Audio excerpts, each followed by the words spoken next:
I grew up very closely with my grandparents, aunt, and uncle, all of whom are deaf.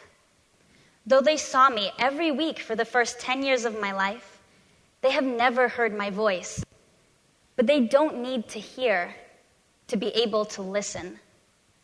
When I was little, my mom was often studying or working and had to leave me with my grandparents or aunt. During those visits, my favorite thing to do was to steal someone's iPhone and play whatever free music I could find. I would put the volume on full blast and begin my dance party. It would go largely uninterrupted. I got no noise complaints, unlike at home with my mom. Eventually, my aunt would come into the room to check on me. She'd watch me dancing and ask with a grin, "Are you listening to music?" That phrase wouldn't mean much to me until a few years later, around when I was 7 years old and learning to play the piano. As a typical Russian family, we were nearly always together. This time, my aunt and grandparents were at my house, where I had a beautiful red October piano. I sat them down to watch my stellar debut in some chairs that I had excitedly arranged, and I played the only 3 pieces I knew. At the end, I faced them, and like any good audience, they clapped and told me it was great. Only in retrospect did I realize they had supported and encouraged me, despite having no idea whether I was amazing or horrible. They made me feel seen and heard, as they were happy just watching me doing what I loved.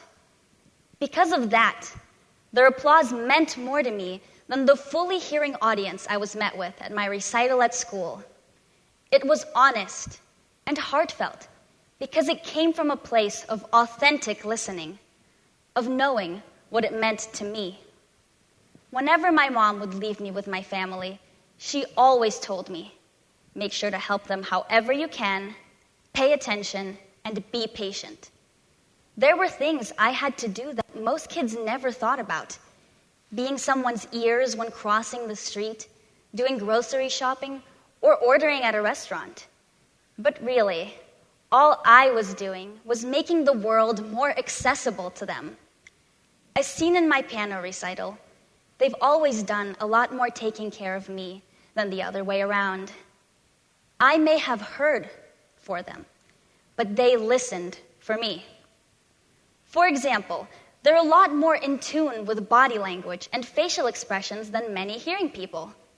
People ask me how you can tell what emotion someone's conveying when they're signing, or what tone they're signing with. Look, for example. And now, if you thought either of those were a little exaggerated, there's a purpose to that. But because you listened to my face and the pace of my gestures, you could tell exactly which emotion was being expressed each time.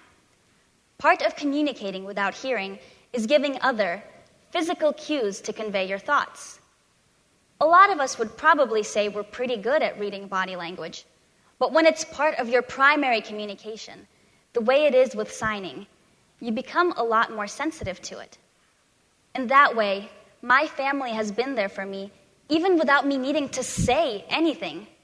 When you lose one sense, your other senses become super-abled, and it has been found that deaf people are 100 milliseconds faster at recognizing physical cues than hearing people. That might not sound like much, but it adds up. Thus, they hear me as much in my open excitement as in my moments of silence and solitude. Something in particular that I find lacking from many conversations with my physically hearing peers is complete, uninterrupted presence. When you're signing, communicating with your physical attributes, your eyes are on the other person the entire time. You never miss a shift in their smile as they get more serious, or the crinkle of their eye when they find something funny. Nothing gets lost because there is no room for distraction.